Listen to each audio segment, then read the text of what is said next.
नमस्कार, मैं शंभू कुमार सिंह और आप देख रहे हैं नेशनल दस्तक। मेरे साथ राजकुमार भाटी साहब हैं जो सपा के राष्ट्रीय प्रवक्ता हैं और अखिलेश यादव ने फिर एक बयान दिया है। आखिर ये लोग चाहते क्या हैं? ये पहले वीडियो देखिए, उसके बाद मैं आगे आपको बताऊंगा। पहले अखिलेश जी का बयान सुनिए, उसके बाद भाटी जी से जवाब लेंगे। ये सुनिए। पत्रकार साथी, ये देश का बड़ा सवाल है। अपने देश की 5000 साल से पहले की समस्या है। तो एक दिन में समस्या समाधान नहीं होगा।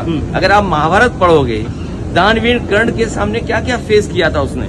मैं तो कहूंगा पत्रकार साथियों, मुख्यमंत्री जी आ रहे हैं। अगर आप में से कोई मैं उतना पढ़ा लिखा नहीं हूँ शायद, आप रामधारी सिंह दिनकर जी की जो किताब है कर्ण की के बारे में जो लिखा है उन्होंने, किस तरह उसे अपमानित होना पड़ा है शूद्र के सवाल पर।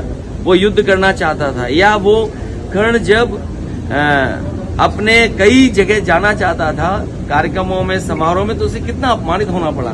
क्या चाहते हैं आप लोग? आपके पार्टी के नेता क्या चाह रहे हैं? आप लोग कभी स्वामी प्रसाद मौर्य कह रहे हैं रामचरितमानस की चौपाई हटाइए, अखिलेश जी कह रहे हैं कर्ण को शूद्र क्यों कहा गया।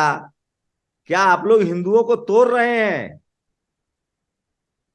नहीं, हम हिंदुओं को तोड़ नहीं रहे, हम हिंदुओं को जोड़ रहे हैं और हिंदुओं को हम प्रगति के पथ पर ले जाना चाहते हैं, हिंदुओं को विकास के पथ पर लेना चाहते हैं। हम समग्र हिंदू का विकास चाहते हैं। ये जो हजारों साल से मुट्ठी भर स्वार्थी लोगों ने 95% हिंदुओं को अज्ञानी बनाए रखा, शिक्षा से दूर रखा, संपत्ति से दूर रखा, सम्मान से दूर रखा और विमर्श से दूर रखा और उन्हें पशु की श्रेणी में रखा। पशु से भी नीचे मानते हैं। पशु की तो पूजा करते हैं, पशु के लिए तो लड़ भी जाते हैं, मारपीट पर उतार हो जाते हैं। पशु के तो गोबर और मूत्र को का भी सेवन करते हैं, लेकिन शूद्र के हाथ का छुआ वो पानी नहीं पियेंगे।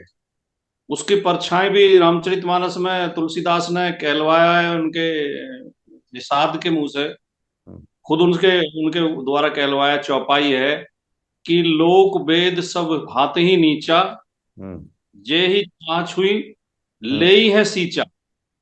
यानी कि मैं नीच हूं कि मेरी परछाई भी छू जाए तो भी स्नान करना पड़ता है। तो ये जो स्थिति है, ये कैसे विकास, मतलब अगर शरीर का 95% हिस्से को आप पोषण नहीं देंगे, उसे बीमार रखेंगे, तो क्या क्या वो शरीर स्वस्थ हो सकता है? अरे हिंदू की भाटी तरक्की। साहब, एक बात बताइए। आप लोग सही में ब्राह्मण धर्म के खिलाफ तो हैं, वैदिक धर्म के खिलाफ। आपका काम सेवा करना है। आप शूद्र हैं।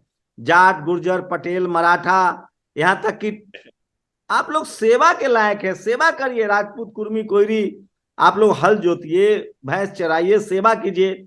आप जज बनेंगे। 6 साल में 552 जजों की नियुक्ति हुई है, उसमें SC ST को 52 मिल गया। और कितना चाहिए? आप लोग पूरा यही वर्णाश्रम, आप वैदिक धर्म भी मानेंगे और आप शूद्र अछूत भी नहीं रहेंगे। दोनों कैसे चलेगा? गुड़ से परहेज और गुलगुल्ला खाइएगा। या तो आप नहीं, वैदिक मैं धर्म में हैं तो आप वर्ण व्यवस्था को मानिए, और वर्ण व्यवस्था के हिसाब से ब्राह्मण समाज का काम है पढ़ना लिखना, क्षत्रिय समाज का काम है सरकार सत्ता चलाना, व्यापारी वैश्य समाज का काम है व्यापार करना, और बाकी सब शूद्र हैं। सब जाट, पटेल, मराठा, कुर्मी, कोरी सब सेवा करे। नहीं, यही तो पीड़ा है इन लोगों को कि अब लोग इस बात को मान नहीं रहे। हम्म 5000 साल की गुलामी भोग ली, 5000 साल तक इनकी बात मानते रहे और इसी को धर्म समझते रहे, इस भेदभाव को ही धर्म समझते रहे, इस हम्म अन्याय को ही धर्म समझते रहे, हम्म इस शोषण को ही धर्म समझते रहे। हम्म धर्म ये नहीं है। और जहां तक सवाल है कि समाजवादी पार्टी का मकसद ही, समाजवाद का उद्देश्य ये है गैर बराबरी दूर करना। गैर बराबरी चाहे जाति के नाम पर हो, चाहे धर्म के नाम पर हो, चाहे लिंग के आधार पर हो, चाहे भाषा के आधार पर हो, चाहे अमीर गरीब के आधार पर हो, सब तरह की गैर बराबरी को दूर करना समाजवाद का लक्ष्य है, समाजवाद का उद्देश्य है। तो हम अगर जो बात उठा रहे हैं कि ये जाति भेदभाव नहीं चलेगा, जातियों का अपमान नहीं चलेगा, जातियों को नीचा बना के आप नहीं रख पाओगे, अगर इससे किसी की आस्था को ठेस पहुंच रही है तो पहुंचे, लेकिन ये लड़ाई अब होकर रहेगी और ये गैर बराबरी दूर अरे की तो जाएगी। आप लोगों का काम है, मुसलमानों को आपको टाइट रखना था, आपको चढ़ावा चढ़ाना है। आप लोग राम मंदिर में हिस्सेदारी मांग रहे हैं। आप कह रहे हैं हमको ट्रस्ट में शामिल कीजिए। ये तो अधर्म हो जाएगा ना। हाँ, कुछ लोगों के लिए तो अधर्मी हो जाएगा, जो अरे 2.5% आपकी लोग हैं। पार्टी के भी जितने ब्राह्मण नेता हैं, रोली तिवारी मिश्रा हैं, कई लोग इस्तीफा दे चुके हैं, वो लोग कह रहे हैं आप लोग एकदम अधर्म वाला काम कर रहे हैं। अखिलेश जी तो अब बताइए, अब कर्ण को सूत पुत्र कहा गया, उसको श्राप दे दिया गया कि विद्या तुम्हारा काम नहीं आएगा। आप लोग जिन लोगों ने सुई भर नोक की जमीन के लिए महाभारत किया, आप उनसे अधिकार क्यों मांग रहे हैं? आप लोग शूद्र हैं, सेवा कीजिए भाटी साहब। शंभू जी, मैंने आपकी पहली वीडियो में भी ये बात कही थी, आपने सवाल उठाया था, मैं फिर दोहरा देता हूँ हम्म। कि सारे ब्राह्मण पाखंडी नहीं होते हैं, और सारे ब्राह्मण बेईमान नहीं है, सारे ब्राह्मण शोषक नहीं है, सारे हम्म। ब्राह्मण चोर नहीं। जो समझदार ब्राह्मण है, हम्म। मेरी पार्टी के बहुत ब्राह्मण इस बात का समर्थन कर रहे हैं, उन्होंने बोर्ड भी लगाया पार्टी ऑफिस के आगे हम्म। कि हम जातिवाद के खिलाफ हैं, ऊंच नीच के खिलाफ हैं। और देखिए, एक बात बाबा साहब ने कही थी, आप तो प्रबुद्ध व्यक्ति हैं, बाबा साहब ने कहा था कि ब्राह्मणों में आज तक कोई वोल्टेयर पैदा क्यों नहीं हुआ। जिस तरह वोल्टेयर, वोल्टेयर हाँ। ने ईसाई पादरियों के खिलाफ, ईसाई चर्च के खिलाफ बगावत कर दी थी, जबकि वो चर्च में पले थे, उनके पिताजी भी पादरी थे, और उसने उस भेदभाव को के खिलाफ बगावत कर दी थी। तो ब्राह्मणों में भी बहुत लोग हैं जो इस बात को समझ रहे हैं कि अन्याय हमारे लोगों ने किया है, ये अन्याय अब खत्म होना चाहिए, और ब्राह्मण समुदाय हमारे समर्थन में आएगा धीरे धीरे। ये लड़ाई जातियों की लड़ाई नहीं है, जाति खत्म करने की लड़ाई है, जातियों को बराबरी में लाने की लड़ाई है। ये ऊपर से उतार के व्यक्ति को नीचे पैरों के नीचे रौंदने की लड़ाई नहीं है। ये सबको बराबरी, जो मान्यवर काशीराम कहते थे, आपने अगर उनका कोई भाषण सुना हो या उनकी प्रेस कॉन्फ्रेंस देखी होगी, सुनी होगी, तो वो पेन पेन लेके बताते थे कि ये जो भारत की सामाजिक व्यवस्था हिंदू धर्म की इस तरह खड़ी है, ऊर्ध्वाकार है, इसमें यह शीर्ष पे ब्राह्मण है, उसके नीचे वैश्य है, फिर क्षत्रिय है, फिर शूद्र है सबसे नीचे। तो हम इसको ऐसा उलटना नहीं चाहते कि हम ब्राह्मण को नीचे कर दें और हम ऊपर आ जाएं। हम इसको क्षैतिज करना चाहते हैं, हम इस सबको बराबरी में लेकर आना चाहते हैं, सब बराबरी में आ जाए। तो यही लड़ाई है, इस बात को जो समझदार ब्राह्मण है आप ये वो सब। बताइए, मनुस्मृति में ठाकुर समाज के भी खिलाफ लिखा हुआ है कि हमको हमारा बच्चा अगर 5 साल का भी हो तो पूजिए। उसमें वैश्य समाज को के खिलाफ भी लिखा हुआ है। कायस्थ समाज सबसे ज्यादा नौकरी में था, लोहिया उसी से आते थे, जेपी उसी से आते थे, वो खेल से बाहर हो गए। अशराफ मुसलमान बाहर हो गए, सब चुप है। ये किसान जातियां ही क्यों बोल रहा है? ये जाट गुर्जर पटेल मराठा को ही क्यों जज बैरिस्टर बनना है, कुर्मी कोयरी यादव को? नहीं, ये बात आपकी बिल्कुल ठीक है, मनुस्मृति में लिखा हुआ है कि अगर वैश्य ब्राह्मण के मांगने पर यज्ञ के लिए धन न दे तो ब्राह्मण उसका धन जबरन छीन ले, क्योंकि वैश्य के धन पर ब्राह्मण का ही अधिकार होता है। और ये भी लिखा हुआ है, 5 वर्ष का क्षत्रिय, 5 वर्ष का ब्राह्मण और 80 वर्ष का क्षत्रिय में पिता पुत्र का संबंध होता है, इसमें ब्राह्मण उसके पिता के समान होता है, उसे सम्मान देना चाहिए। ये बात आपकी बिल्कुल ठीक है कि मनुस्मृति में भी इनके लिए क्षत्रिय, जो अपने आप को क्षत्रिय समझते हैं और जो अपने आप को वैश्य समझते हैं, इनके भी खिलाफ लिखा हुआ है, इनका भी शोषण। और महिलाएं तो पूरी की पूरी जो 50% आबादी की होती हैं, उनकी महिलाओं को सिर्फ दास माना गया, गुलाम माना गया। और ये लिखा गया है कि स्त्री को कभी भी स्वतंत्र नहीं छोड़ना चाहिए, उसे बाल्यकाल में पिता के अधीन, युवावस्था में पति के अधीन और वृद्धावस्था में पुत्र के अधीन रहना चाहिए। देखिए, स्थितियां दो, स्वतंत्र। दो, दो, दो चीज नहीं चलेगा भाटी साहब। एक तो आप लोग जाति जनगणना की मांग कर रहे हैं, आपको जाति क्यों गिननी है? आप लोग जातिवादी हैं, एक बात। SC ST OBC गिनना है आपको।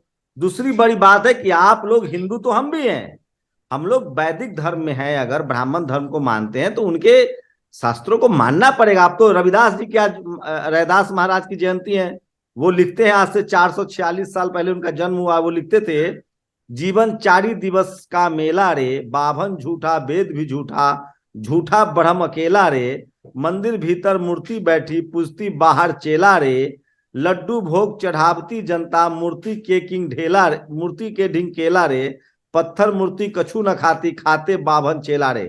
तो जो इनके मानने वाले थोड़े लोग थे, इन्होंने अपना धर्म बदल लिया, ये सब रविदासिया हो गए, बुद्धिस्ट हो रहे हैं, बाबा साहब के विचारों को मान रहे हैं।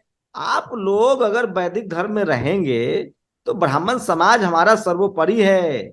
आप लोग उनसे सीखते क्यों नहीं? अपने बच्चों को कलेक्टर SP DM बनाना नहीं है, समुंदर मत लांगिए। आप लोग का काम है सेवा करना। शूद्र जाट गुर्जर पटेल मराठा खेती कीजिए, गाय माता को पालिए, सेवा कीजिए। जज कलेक्टर सुप्रीम कोर्ट में आप चीफ मिनिस्टर बनना चाहते हैं, जज कलेक्टर बनना चाहते हैं, ये नहीं लगता एक कंट्राडिक्शन है? आप लोग पत्रकार बनना चाह रहे हैं, अब आप लोग पत्रकारों में कह रहे हैं भागीदारी हो, ये तो ये तो कास्ट सुपरमेसी है ना सर, उसको तो बरकरार रखें तो सारी व्यवस्था छिन्न भिन्न हो जाएगी।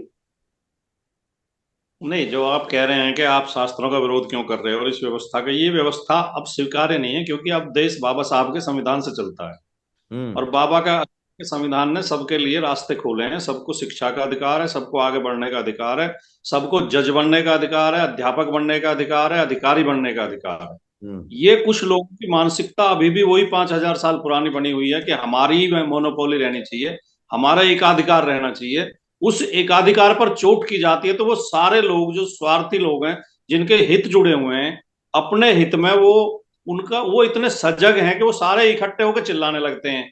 तो ये नहीं कहते कि हमारी रोजी रोटी पर हमला हो रहा है, वो कहेंगे सनातन पर हमला हो रहा है, वो कहेंगे धर्म ग्रंथों पर हमला हो रहा है, धर्म ग्रंथों को अपमानित किया जा रहा है।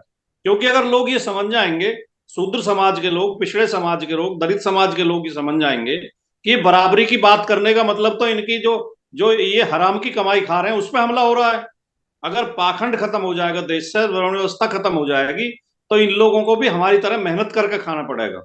हम लोग जिनके आपने नाम लिए, कुर्मी, गुजर, जाट, यादव, या जो लोहार, बढ़ई, नाई, धोबी, तेली, कुशवाहा, मौर्य, हम सब लोग मेहनत पसीने की खाते हैं, मेहनत करते हैं खेतों में, पशु पालने में, दूध निकालने में। अरे कोई मेरिट नहीं है आप लोगों में, मेरिट होता तो आप लोग कलेक्टर एसपी बनते ना। अब तो 75 साल हो गया आप लोग को, अब तो रिजर्वेशन भी है। नहीं नहीं, मेरिट मेरिट तो पहले दो बात है। एक तो बात, मेरिट पे नहीं चुने जाते, बेईमानी होती है, क्योंकि चुनने वाले लोगों में भी वही लोग बैठे हुए होते हैं और अपने रिश्तेदारों को चुन लेते हैं। पहली बात तो ये। दूसरी बात, ये तो बाबा साहब ने भी बहुत विस्तार से लिखा है और मंडल आयोग की रिपोर्ट में खूब विस्तार से लिखा गया है कि जब तक आप अवसर नहीं देंगे तब तक योग्यता पैदा ही नहीं होगी।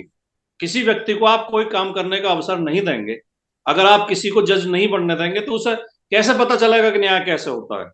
तो पहले 554 जजों में 54 से काम नहीं, 52 से काम नहीं चलेगा। 52 बन गए ना।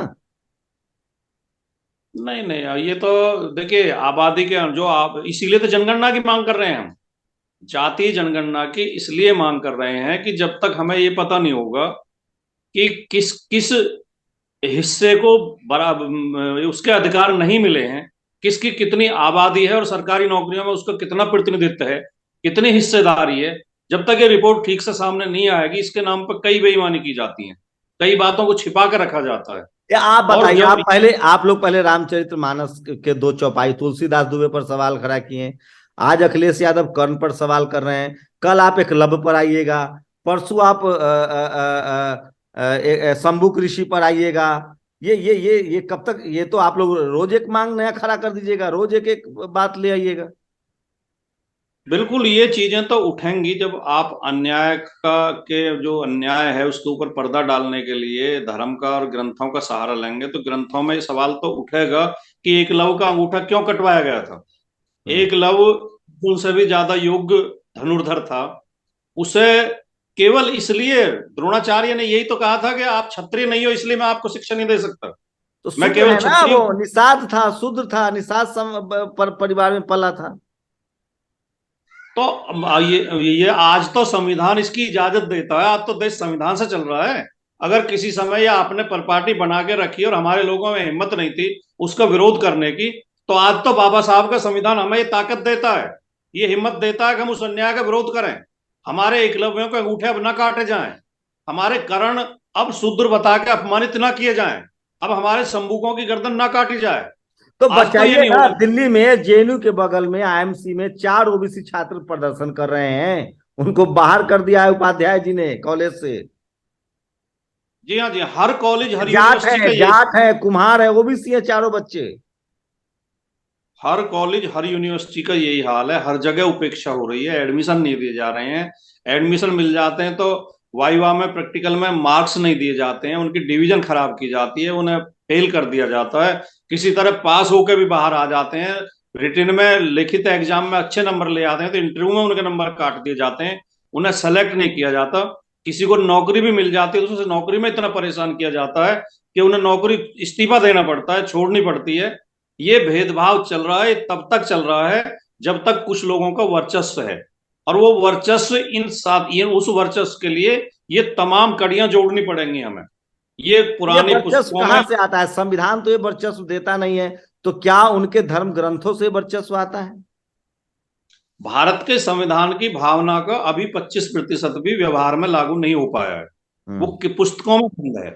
जो भारत के संविधान के प्रेम्बल में, उद्देश्य का में, शुरुआत में जो पंक्ति लिखी हुई है कि हम भारत के लोग भारत को एक सर्वप्रभुत्व संपन्न समाजवादी पंथ निरपेक्ष लोकतंत्रात्मक गणराज्य बनाने के लिए और उसके सभी नागरिकों को सामाजिक आर्थिक राजनीतिक न्याय, तो क्या आप मानेंगे इस देश में सामाजिक न्याय मिला है? अभी आर्थिक न्याय मिला है?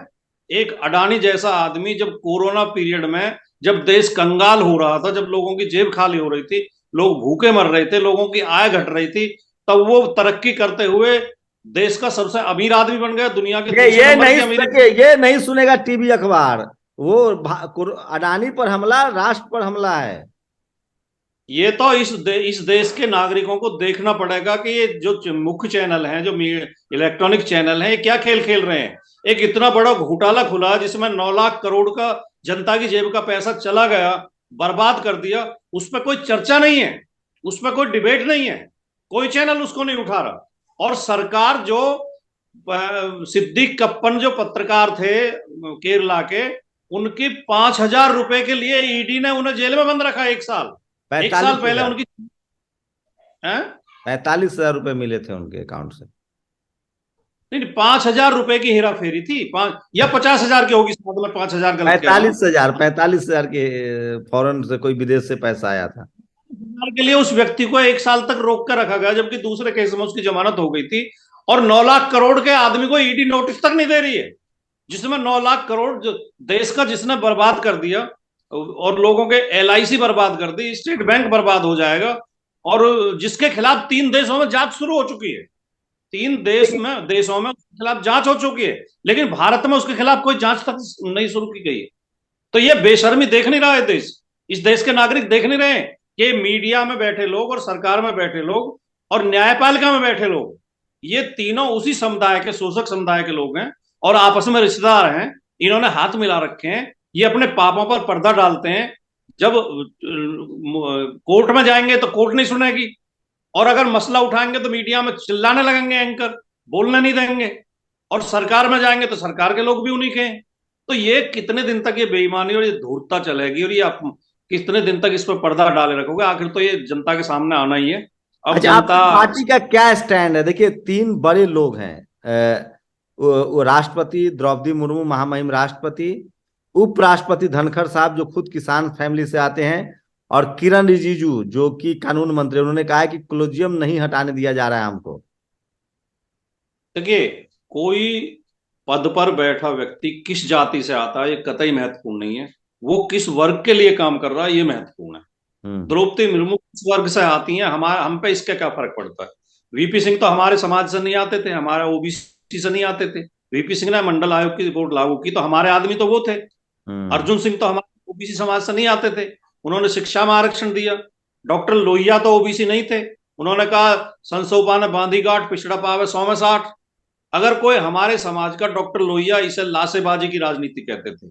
लासेबाजी की राजनीति एक समाज के बीच से 2, 4, 6 लोगों को पकड़ लो, उन्हें अच्छे पदों पर बैठा दो और उन्हें गुलाम बनाए रखो।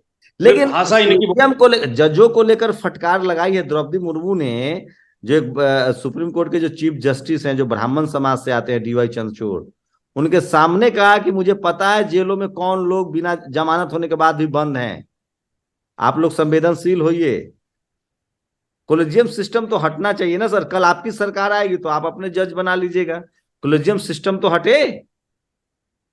कोलेजियम सिस्टम हटना चाहिए, इंडियन जुडिशरी सर्विस बननी चाहिए। जिस तरह IAS और IPS सेलेक्ट होते हैं उसी तरह IJS की सर्विस होनी चाहिए, उसमें भी आरक्षण होना चाहिए, और यह आरक्षण ईमानदारी से लागू होना चाहिए, क्योंकि अभी तक तो प्रशासन में भी आरक्षण पूरा नहीं हो पाया। अभी इसी महीने में, जनवरी में ही राज्यसभा में रिपोर्ट आई थी, उसमें OBC, SC और ST की बहुत सीटें खाली पड़ी हैं, 50% सीटें। एक और सवाल लेते हैं, फिर अखिलेश जी ने एक और बयान दे दिया। उन्होंने कहा कि सारे वाइस चांसलर जो हैं वो एक भी SC ST OBC का नहीं है। मैं सुनाता हूँ वो। सरकार से हट जाए, 3 महीने में अगर जाति जनगणना करके दिखाए समाजवादी लोग तो बताइएगा। ये वो लोग हैं जो जाति जनगणना नहीं चाहते, जो अधिकार नहीं देना चाहते हैं, जो हक नहीं देना चाहते हैं, जो बाबा साहब भीमराव अम्बेडकर जी ने संविधान में व्यवस्था दी है उसके तहत सम्मान मिलना चाहिए, वो देना नहीं चाहती है। ये आप लोग विदेशी ताकतों के हाथ में तो नहीं खेल रहे हैं। ये जाति जनगणना मांग रहे हैं, आप वाइस चांसलर मांग रहे हैं, आप जज मांग रहे हैं, करना क्या चाहते हैं आप लोग? ये कहाँ, ये सब क्या चल रहा है? आप लोग तो एकदम। मैं आपके इस सवाल का बहुत गंभीर जवाब देता हूं, आप मेरी बात बहुत गौर से सुने। आपने कहा कि विदेशी ताकतों के हाथ में तो नहीं खेल रहे हैं। इस देश में धूर्त लोगों ने 95% लोगों की बुद्धि और बल का विकास नहीं होने दिया, उन्हें आगे नहीं आने दिया। यही कारण रहा कि ये देश लंबे समय तक गुलाम रहा। इस देश में 12-12 हजार 10-10 हजार सैनिक लेकर लोग आए और इस देश को लूटते चले गए, इस देश को गुलाम बनाते चले गए। अगर देश की 100% ऊर्जा खड़ी होती, अगर सबको इन्होंने आगे बढ़ना दिया गया होता, अगर ओबीसी और शूद्रों को, दलितों को, आदिवासियों को इन्होंने गुलाम ना बनाया होता, वे भी अगर देश को अपना मानते तो किसी की हिम्मत नहीं थी कि इस देश को गुलाम बना लेते। और अगर अभी भी ये देश को तो अपना मान रहे थे, उनको लड़ने नहीं दिया जा रहा था क्योंकि शूद्र थे, अछूत थे। नहीं, इन्होंने तो व्यवस्था ऐसी बना के रखी कि बुद्धि का काम केवल ब्राह्मण करेगा जो ब्राह्मण जाति में पैदा हुआ है, और बल का काम, तलवार चलाने का काम केवल क्षत्रिय वर्ग के लोग करेंगे, और धन का जिम्मेदारी केवल वैश्य की होगी। तो ये जो अवैज्ञानिक और अतार्किक और अन्यायपूर्ण व्यवस्था थी, इस व्यवस्था की वजह से तो देश गुलाम हुआ और फिर गुलाम हो जाएगा। अगर ये अभी भी, आप तो टीवी पर जाते, आप टीवी पर बोल के दिखाइए, आपका नेता बोलेंगे टीवी के सामने ये सारी बातें? मैं तो खूब बोलता हूं, मैं तो रोजाना बोलता हूं। मैं तो आज एक मुख्य चैनल पे मैं था और उसकी क्लिप भी मैं आपको भेज दूंगा, आप सुन लेना।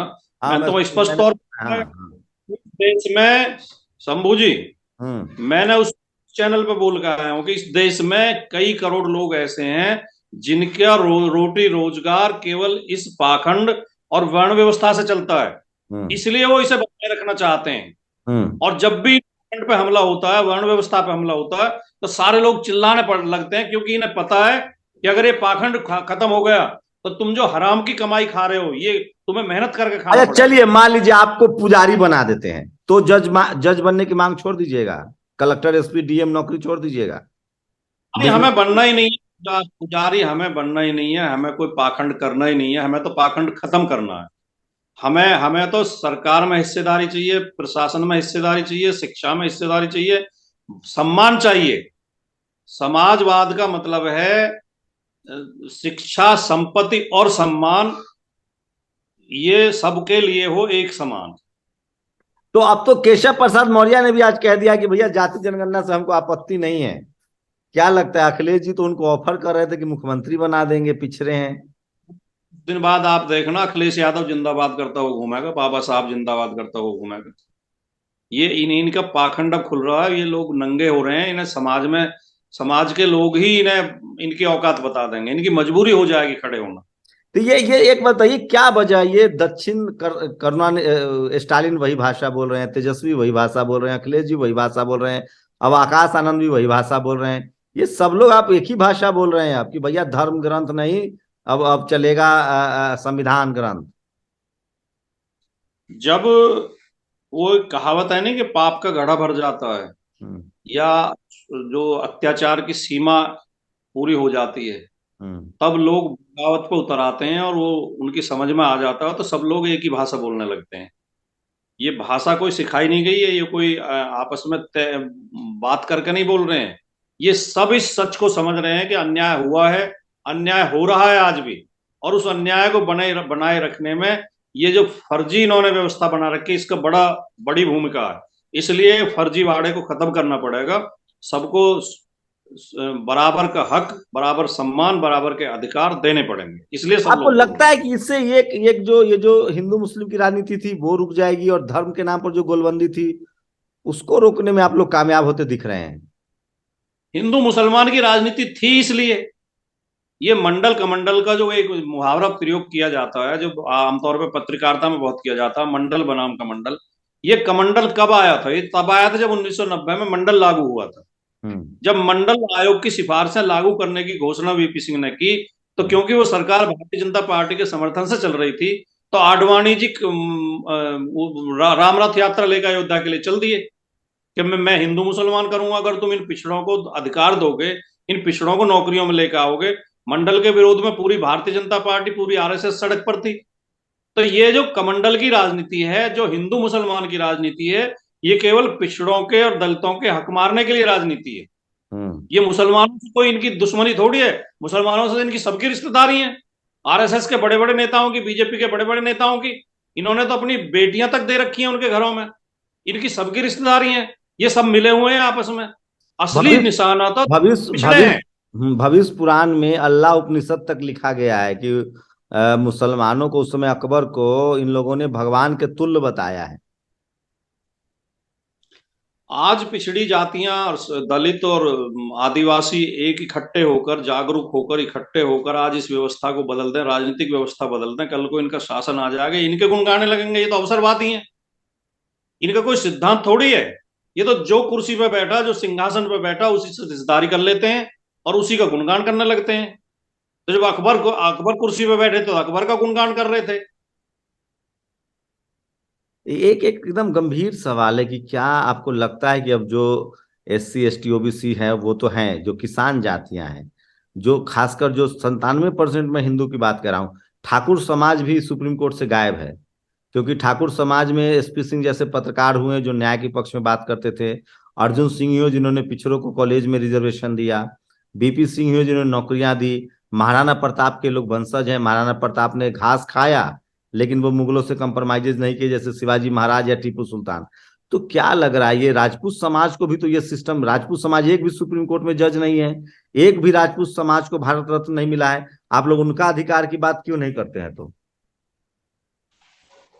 नहीं, आप एक बात पे और गौर करें कि पूरे देश में आप नजर दौड़ा लें, राजनीतिक सत्ता के लिए और सामाजिक सत्ता के लिए और धार्मिक सत्ता के लिए ज्यादातर जो संघर्ष है वो राजपूत और ब्राह्मणों में रहा है। राजपूत और ब्राह्मण, चाहे आप उत्तर प्रदेश का उदाहरण ले लें, कहीं का उदाहरण ले लें, व्यवस्थाएं भी अलग अलग बनाई हैं। तो ये तो राजपूत समाज को समझना चाहिए कि उन्हें कौन सी व्यवस्था उनका शोषण कर रही है और किस व्यवस्था में उन्हें न्याय मिल सकता है। तो ये तो सबको अधिकार, किसी का शोषण नहीं। हम तो ये व्यवस्था चाहते हैं, ब्राह्मण का भी शोषण नहीं। हम ये भी नहीं कहते कि ब्राह्मण का शोषण हो या किसी वैश्य का शोषण हो या राजपूत क्षत्रिय का शोषण हो। सबको सम्मान, सबको बराबरी। ये एक और सवाल ले लीजिए बस, उसके बाद में क्या लग रहा है आपको, जो किसान जातियां हैं, जाट, पटेल, मराठा, गुर्जर, इन सबको लगने लगा है कि अब इनके बच्चों के लिए नौकरियां नहीं है, इनका धार्मिक ध्रुवीकरण में इस्तेमाल हो रहा है? खासकर जो किसान जातियों के बच्चे हैं, उनको उनको उनके हाथ में किताब, कलम, कॉपी की जगह त्रिशूल और तलवार धरा दिया गया और उनको मिला कुछ नहीं। गरीबी बढ़ रही है, महंगाई बढ़ रही है, खेती महंगा हो गया है करना। 2014 में जब मोदी जी आए थे तो बड़ी उम्मीद देश के लोगों की थी और मध्यम वर्ग के लोग खास तौर से उन्होंने भारतीय जनता पार्टी का समर्थन किया था और उन्हें सब्ज बाग दिखाए गए थे कि 2 करोड़ रोजगार हर साल मिलेंगे और विदेश में जो काला धन है उसे लेकर आया जाएगा, 15-15 लाख सबके खाते में पहुंच जाएंगे, पेट्रोल 35 रुपए लीटर हो जाएगा, रुपया डॉलर की बराबरी करने लगेगा और जो अपराधीकरण हो रहा है राजनीति का उसे खत्म करेंगे, कोई अपराधी संसद में पहुंच नहीं पाएगा, चुनावी चंदे में पारदर्शिता लेके आएंगे। लेकिन ये जो मैंने 6-7 बिंदु गिनवाए, इन सब पे आप नजर दौड़ाइए, इन सबके विपरीत काम हुआ है। ये किसानों की भी, आम लोगों की समझ में आया है कि काला धन तो विदेशी बैंकों में, स्विस बैंकों में दुगना हो गया, पेट्रोल तो 35 के बजाय 100 पे पहुंच गया, रुपया तो डॉलर के मुकाबले 80 रुपए पे पहुंच गया डॉलर, और अपराधी तो बढ़ते जा रहे हैं संसद में। देश के गृह मंत्री और दोनों गृह राज्य मंत्री, तीनों आपराधिक पृष्ठभूमि के हैं। उत्तर प्रदेश के मुख्यमंत्री और उप मुख्यमंत्री दोनों आपराधिक पृष्ठभूमि के हैं। सारे अपराधी तो भारतीय जनता पार्टी में चले गए। ट्रांसपेरेंसी चंदे में कहा, इन्होंने ऐसा कानून बना दिया, इलेक्टोरल बॉन्ड ले आए कि न देने वाली पार्टी का नाम बताया जाएगा, न लेने वाली पार्टी का नाम बताया जाएगा। तो सारा काम तो विपरीत दिशा में हुआ है। एक काम मोदी जी ने जरूर किया कि गरीब की जेब का पैसा निकालकर अपने मित्र अडानी और अंबानी की जेब में डाला है। अडानी अंबानी का बैंक बैलेंस लगातार बढ़ता गया है, गरीब आदमी और गरीब होते गए हैं। जो हम भुखमरी के इंडेक्स में हम 117वें नंबर पर पहुंच गए हैं, जो 55वें नंबर पर थे 2014 में। 2014 में 55वें नंबर पर था भुखमरी में देश, अब 117वें नंबर पर है। ट्रांसपेरेंसी खत्म हो रही है, प्रेस की स्वतंत्रता खत्म हो रही है, अब भ्रष्टाचार बढ़ रहा है, रिश्वतखोरी बढ़ रही है। ये सारी चीजें लोग देख रहे हैं। और अब हिंडनबर्ग जैसे जो खुलासे हुए हैं, जो रिपोर्ट में जिसमें आ गया कि सारी सरकार की मिली भगत से आम लोगों का, बैंकों का, एलआईसी का, सबका पैसा लूट लूट कर पूंजीपतियों की जेब में डाला गया, तो इसके खिलाफ अब जनता बगावत कर रही है, इसको समझ रही है जनता। और अब कोई धोखेबाजी न धर्म के नाम पे, न धर्म शास्त्रों के नाम पे, न सनातन के नाम पे, न हिंदू मुसलमान के नाम पे इन लोगों को बहका नहीं पाएगी ये पार्टी। अब लोगों की समझ में आ रहा है कि ये हमारे शोषण करने के लिए धर्म के और सनातन के नारे दिए जाते हैं, तो फर्जी नारे दिए जाते हैं। चूड़ी टाइट रहे वाला मसला फ्लॉप, आप लोग फ्लॉप करने में जुटे हैं। वाले में सब समझ गए हैं कि चूड़ी टाइट, जब जब गैस का सिलेंडर महंगा हुआ तो अब्दुल की बिरयानी भी महंगी हुई और हमारी दाल भी महंगी हुई। जब पेट्रोल डीजल महंगे हुए तो सबके लिए महंगे हुए। जब बेरोजगारी आई तो सबके लिए आई। जब कोरोना में लोग बिना सिलेंडर के अभाव में मर रहे थे तो सब मर रहे थे। वो कोरोना हिंदू मुसलमान नहीं देख रहा था। तो ये तो, और सीमाओं पर चारों तरफ आप देखिए, नेपाल जो हमारा हमेशा तो मित्र रहा है, नेपाल से संबंध खराब है। चाइना अंदर घुसा हुआ है। पाकिस्तान से तो चलो खराब रहते ही थे। जो मित्र देश थे हमारे, ईरान, इराक, उनसे संबंध खराब कर रखे हैं। तो आप विदेश नीति में भी फेल हैं, आप अर्थनीति में भी फेल हैं, आप सामाजिक नीति में भी फेल हैं, शिक्षा नीति में भी फेल हैं। आज स्थिति ये हो गई है कि 80 करोड़ लोग 5 किलो राशन के ऊपर गुजारा कर रहे हैं, राशन की लाइन में। 27 ओबीसी के मंत्री बना तो दिए। ओबीसी के मंत्रियों को अधिकार क्या है? क्या वो ओबीसी के लिए कोई काम कर रहे हैं? मैंने अभी थोड़ी देर पहले तो कहा आपसे, कोई मंत्री या कोई कुर्सी पर बैठा व्यक्ति किस वर्ग से आता है ये महत्वपूर्ण नहीं है, वो किस वर्ग के लिए काम कर रहा है ये महत्वपूर्ण है। जो अंग्रेज देश पर राज कर रहे थे तो अंग्रेजों ने भी तो बहुत हिंदुस्तानियों को पद दे रखे थे, जज भी बना रखे थे, कोतवाल भी बना रखे थे, और सब जगह सेना में भी थे। लेकिन वो हमारे लोगों पे गोली चला रहे थे, नहीं हिंदुस्तानियों पे ही। तो क्या हम ये कह के तस्दीक कर लेते हैं कि हमारे हिंदुस्तानी बैठे तो हैं कुर्सियों पर? कुर्सी पर तो वो अंग्रेजों के लिए काम कर रहे थे, नहीं? अरे तो वही हालत, महंगाई बढ़ वही रही हालत। है, महंगाई बढ़ी, लेकिन सरकार तो हिंदुओं की है। नहीं नहीं नहीं, हिंदुओं को ही बर्बाद कर रहे हैं। हिंदुओं की क्या उसमें, हिंदू की कौन सी तरक्की हो रही है? हिंदू के बच्चे पढ़ेंगे, हिंदू के बच्चों को नौकरी मिलेगी, हिंदू के बच्चों को रोजगार मिलेगा, तब तो हिंदू मजबूत होगा। या अडानी का बैंक बैलेंस बढ़ने से हिंदू मजबूत होगा? तो 10 लाख नौकरी तो है केंद्र के पास, संसद में कहा है। क्या लगता है ये मुद्दा रहेगा आप लोग के लिए? मोदी जी के 9 साल पूरे हो गए, 18 करोड़ रोजगार मिलना चाहिए था, 18 करोड़ लोगों को नौकरी मिलनी चाहिए थी। 10 लाख मिली है तो ये तो ऊंट के मुंह में जी रहा है। नहीं, 10 लाख पद खाली हैं सर, केंद्र की और नौकरी। खाली खाली तो सारे ही हो जाएंगे। अब विभाग ही बंद किए जा रहे हैं, सरकारी संपत्ति बेची जा रही है, सरकारी विभाग बेचे जा रहे हैं, सरकारी विभाग बंद किए जा रहे हैं, सबका निजीकरण होगा। निजीकरण में 2-3 लोगों का मोनोपोली होगी और उसमें इनकी कमीशन खोरी होगी। ये खेल सारा जनता की समझ में आ गया है। आप और लोग को ये बात टीवी वाला सब बोलने देगा जो अब आप हमारे साथ बोल रहे हैं? नहीं बोलने देगा तो सड़क पर खड़े होकर बोलेंगे। टीवी के भरोसे पे थोड़ी राजनीति होती है। हाँ। टीवी के जो जो जो टीवी चैनल भेदभाव कर रहे हैं, इनकी दुकानें कुछ दिन में बंद हो जाएंगी। लोगों ने इन्हें देखना बंद कर दिया। अब तो आपके जैसे यूट्यूब चैनल और पोर्टल पत्रकारिता कर रहे हैं सही मायने में। और शंभू सिंह जी, एक बात और बताऊं मैं आपको, अभी एक दिन हम बुद्ध पत्रकारों के बीच में बैठे थे, चर्चा हो रही थी, सब निराशा व्यक्त कर रहे थे कि मीडिया में तो सब खराब हो गया। ये मैंने उन्हें एक बात बताई, और आप भी ध्यान करना इस बात पर। जब अंग्रेज थे इस देश में, तब भी मीडिया का यही रोल था। जो बड़े बड़े घराने के अखबार थे, बड़े बड़े अखबार थे, वो सब अंग्रेजों के साथ थे। और हाँ। अंग्रेज उन्हें नेशनल मीडिया कहते थे, राष्ट्रीय अखबार कहते थे। और जो भाषाई अखबार जिन्हें उपेक्षा की नजर से देखते थे, छोटे छोटे अखबार, आप जैसे पत्रकार जो थे, जो प्रेस लगाते थे, अखबार छापते थे, खुद बांटते थे, वो अखबार आजादी की लड़ाई लड़ रहे थे। और उनकी प्रेस जब्त हो जाती थी, संपादक जेल भेज दिया जाता था, संपादक जेल से छुट के आता था, फिर नया मकान किराए पर लेता था, नई प्रेस खरीदता था, फिर दूसरे नए नाम से अखबार निकालता था। साल 6 महीने में फिर बंद कर दिया जाता था। देश की आजादी की लड़ाई उन पत्रकारों ने लड़ी जो छोटे छोटे अखबार निकाल रहे थे, तो जो पत्रिकाएं निकाल। बोलिए बोलिए बोलिए, हाँ कंप्लीट कीजिए। हाँ। अच्छा, जो ये पूंजीपतियों की सरकार है, इसके खिलाफ जो छोटे छोटे पोर्टल चला रहे हैं, छोटे छोटे यूट्यूब चैनल चला रहे हैं, यही लोग असली पत्रकार हैं। बड़े घराने जो हैं वो पूंजीपति हैं, वो केवल अपना मुनाफा देखते हैं, वो पत्रकारिता नहीं कर रहे। अच्छा एक उन्हें बात सरकार की बताइए, एक बात बताइए, विपक्ष मतलब विपक्ष को मोदी जी से लड़ना है या मीडिया से लड़ना है? मोदी जी के मीडिया से भी लड़ना, पहले तो मोदी के मीडिया से लड़ना पड़ेगा। जो मोदी मीडिया है, जिसे गोदी मीडिया कहते हैं लोग, मैं तो उसे सीधे सीधे मोदी मीडिया कहता हूं। गोदी क्या है? वो तो मोदी मीडिया है। जो मोदी मीडिया है, अब देखिए आप, एक एक पुल गिर जाता है गुजरात में, कितने लोग मर जाते हैं। तो ये मोदी मीडिया कहता है कि उस पर लोग एक साथ बहुत सारे लोग चल रहे थे और पैर दबा दबा के चल रहे थे, तो कदम ताल करते हो, इसलिए पुल गिर गया। तो ये कौन सी पत्रकारिता है? इस पत्रकारिता को क्या कहेंगे आप? इस पत्रकारिता को कोई थोड़ी बहुत सहानुभूति होनी चाहिए इस पत्रकारिता से। अभी इतनी बड़ा खुलासा हुआ, हिंडनबर्ग की रिपोर्ट आई है, कोई से चैनल ने, जो मुख्य चैनल है, उन्होंने कोई डिबेट किया इस पे? नहीं करेंगे। तो वही है, विपक्ष के सामने मतलब मीडिया से लड़ना बड़ी प्राथमिकता है। मीडिया से लड़ नहीं पाएंगे आप लोग, लेकिन अभी इनकी जो अगर सही इनकी रैंकिंग आ जाए, जो ये वो देते हैं, टीआरपी जो देते हैं, अगर सही आ जाए ईमानदारी की, तो इनके एक चौथाई दर्शक भी नहीं बचे हैं। इन चैनलों को लोगों ने देखना बंद कर दिया है। आप जैसे जो चैनल हैं, इनको देख रहे हैं लोग, इन्हीं में सुन रहे हैं लोग, और आज हर नहीं, किसी के हम हाथ लोग में तो पेट पाल रहे हैं सर। हम लोग तो यूट्यूबर हैं, हम लोग तो पत्रकार पत्रकार कह के गाली मत दीजिए, हम तो यूट्यूबर हैं। पत्रकारिता हमने आप 2014 में ही नौकरी छोड़ दी थी टीवी अखबार की। मोदी जी के आने के आप बाद पेट से जब जी न्यूज जी ग्रुप में था, मैं वहां से छोड़ दिया था।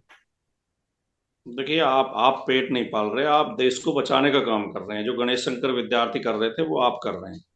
जो देश की आजादी की लड़ाई है, वो आप और आप जैसे हजारों लाखों पत्रकार हैं, जो इस लड़ाई को ये तारीफ ईमानदारी से सबको लड़। अच्छी लगती है, लेकिन मैं फिर कह रहा हूं कि विपक्ष को मीडिया से लड़ना पड़ेगा, जो कि संभव नहीं होता दिख रहा है।